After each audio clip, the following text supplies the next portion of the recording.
Hürmetli vatandaş bugün çiğsak 2019 yıl 3. ayının 16. günü. Şunda başlılık şirketlerinin cevabı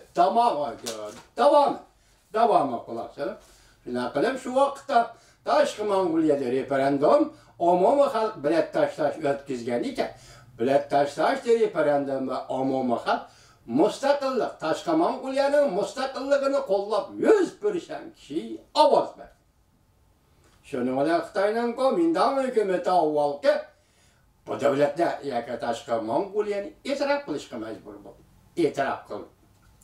Lekin Jungo Kompartiyasi endi davomi Kompartiyasi bilan Kuomintang partiyasi o'rtasidagi ichki urush oxirlashgandan keyin g'alaba qilgan Jungo Kompartiya hukumati Taşkı Mongoliyaning mustaqil bo'lishidan norozi bo'ldi. Bundan buran Sovetlar hükümetinin ichki ve Taşkı Mongoliya siyosati aniq bo'lib, ichki Mongoliyaning o'zini o'zi boshqarish bilan inqilobiy faoliyatlar bo'lganlikdan ichki Mongoliya Taşkı Mongoliyaga qo'shilib ketolmadi. Ichki Mongoliyani Jungo sumirib ketdi. Shu jumla mujmal ekan, sababni yoshirib o'tdi sabab. Professor Liu Shaoyan arxivlarga asosan mundaq ko'rsatdi. 1947-yili ichki Mongoliya avtonom rayoni qurilib, milliy territoriyalik avtonomiyani qurib chiqqan Jungo Kompartiya hukumati aslida Taşkı Mongoliyani Jungoning ichiga elib kirishni o'ylaydi. Shunga Jungo Kompartiyasi rahbarlari Moskvada bir necha qatim maqsadlik yoki maqsadsiz holda Taşkı Mongoliya masalasini o'rtaga ko'tarib chiqqanda Sovetlar tarafidan qattiq rad qilindi. Professor Liu Shaoyan alayda mundaq ko'rsatdi. Jungo Kompartiyasi boshlanish bilanla Jungo Mongoliya chegarasini ayirishga oldirab ketmadi. Taşkı Mongoliyani Jungo qo'shib elishni umid qilgandan boshqa ham yana sotsialistik qarindoshlik muhabbati ostida chegara ayirishga oldirab ketishning zaruriyati yo'q edi. Kommunizmlik aqidalar bo'yicha baribir sinfiy ittifoqdoshlik g'alaba qilgandan keyin davlat chegaralari kerak bo'lmaydi. Lekin sovuq munosabatlar urushi vaziyatining o'zgarishiga ergashib, yuqori ahvol va ijtimoiy muhit o'zgarib ketdi.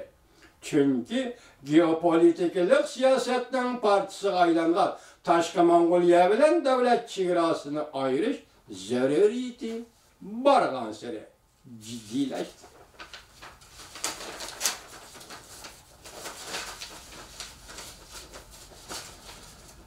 yillarning oxirida Jungo Kompartiyasi bilan Sovet Bolsheviklar partiyasidan munosabatlari yiriklashishga boshladi. 1957-yil Taşkı Mongoliya bilan Jungoning chegarasini ayirish masalasi kun tartibga keldi.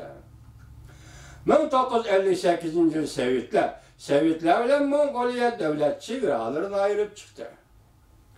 Lekin Jungo bilan Taşkı Mongoliyaning davlat chegaralarini ayirish 5 yil kechikib qoldi. Chegara ayirish 1962-yili andin tamomlandi. Liu Shaoyan mundaq hisobladi. Ikki taraf chegara ayirishning murakkabligini tuvan mo'lchalladi. Balki qarindoshlar davlatlar o'rtasidagi yaqinchilikning darajasi yuqori mo'lchalladi. Amaliy o'ylashganda ish millatchilikning ta'siriga bog'lanib turibdi. Chegara ayirish nuqtalari va liniyalar masalasi Taşkı Mongoliyaning chegara ayirish muhim tanishidigini, Taşkı Mongoliyaning Shimoliy Shinjang, bizning vatanimizning shimoliy yoki Shimoliy Uyg'uriston bilan ichki Mongoliyaning sharq qism rayonlari edi. Mongoliya shu vaqtda talashgan zaminlardir. Chunki bundan buran bu yerda Çarlaş liniyasi, chegara liniyasi, chegara belbog'i deydigan mudofaa funksiyalari bor edi. tarixdan qilib qolgan aksiyatchi kuchlarni tozalaşmış onun içinde. Ama ahiret chegara ayrışdan natijalarida ancha cho'ng farq bo'lmadi.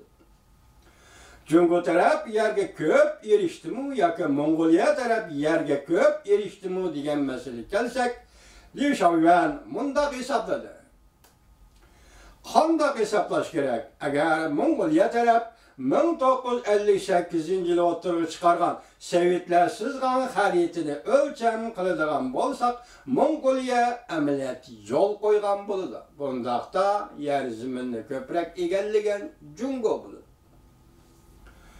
Li Shaoyuan mundaq tilga oldi. Chegara ayirish murakkab xalqaro va partiya guruhlar millatlar masalasiga berib chetiladi. Bu yerda partiya guruhlar deganda bu kishi ehtimol siyaset ve siyaset meydanının özgörüşünü, mesela hükümet almışkanda, partiye almışkanda şunu nazar tutkan bo'lishi kerak. Belki soğuk münasebetler vaziyeti asıda her taraftan diplomatik o'ylashlar münasebetler. Devlet çevraliği diyesinin ameli ahmiyeti nima? Komünistler terbiyede yetilgen bu Li Shao, bu adam asli ishki Mongolda turgan adam ekan, hozir Amerika Virginia shtatının universitetining tadqiqotchisi ekan. Bu da Tayvanga chaqiribdi buni. Nima ish qilmoq shu vaqtda nima maqsad chaqirdi bu bizga noma'lum. Tayvan o'zi bildi. Hozir Tayvan o'taq Mongoliyani meni deb turayotgan gap, biroq tuzgan shartnoma bo'ladi yana olgan gap. Shundan bugun biz bugun leksiyada sizning samimizga sog'inimiz boshda nima dedi? Li Shao o'zi nima dedi? Li Shaoyuan Amerika, ishki Mongoliya, Şinjan yani müstemlik Uyg'uriston, Tibet qatorliq joylarni azaldan Jungoning zamin tuprog'i ya Jungoga tava zamin tuproqlarda e'tirof qilgan emas. Endi qoldi e'tirof qilgan emas. Mana shu jumlani samimlarga soldim vatandoshlar.